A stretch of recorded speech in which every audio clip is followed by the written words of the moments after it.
Bonjour, Jean-Patrick Eouman pour le programme YALI 2014. Je représente la Côte d'Ivoire à l'Université du Texas à Austin. Je suis avec Ba Coulibaly qui lui aussi représente la Côte d'Ivoire.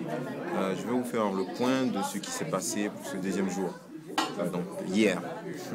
Aujourd'hui nous sommes le troisième jour, mais je vais vous parler plutôt de ce qui s'est passé hier. Hier, qu'est-ce qui s'est passé? On a eu, Ba et moi, à suivre une présentation, donc un cours sur la culture américaine et comment est-ce qu'il faut se comporter en Amérique, donc avec les Américains, avec les étrangers vivant en Amérique et dans les villes américaines, et surtout comment se comporter au Texas. À la suite de ce cours, nous avons été visiter le State Capitol, qui est l'endroit où se trouve le congrès de l'État du Texas. On a eu la chance de s'asseoir. Et oui, on a eu la chance de s'asseoir au plus haut sommet du congrès texan, et aussi la chance de rencontrer Mme Thompson, qui est la deuxième membre qui a le plus passé de temps au congrès. Des nouvelles des autres Ivoiriens qui font partie du programme 2014. On a reçu des nouvelles de Eric Kwa, qui se trouve à l'université de Notre-Dame. Qu'est-ce qui s'est passé à l'université de Notre-Dame? Eric m'a rapporté que hier, il a suivi une formation sur le leadership et l'entrepreneuriat. Donc comment est-ce qu'il faut s'y prendre en tant que leader qui entreprend?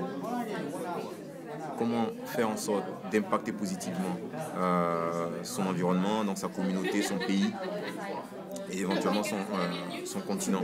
Il a aussi fait une présentation sur la personne qui l'influence le plus. Donc pour Eric, c'est bien sûr Nelson Mandela.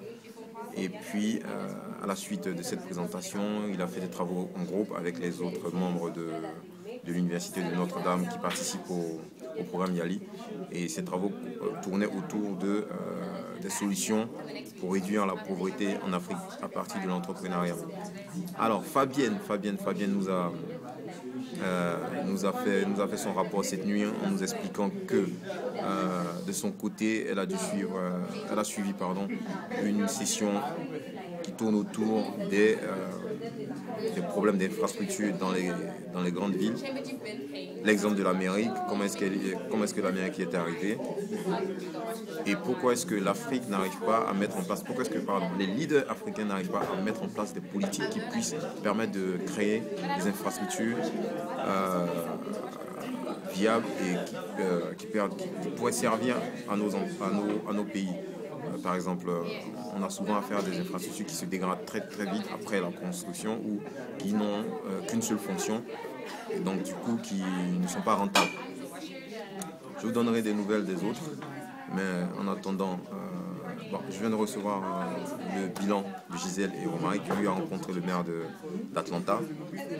Et à ce qui paraît, c'est un beau gosse. Ce sont les dires de Gisèle.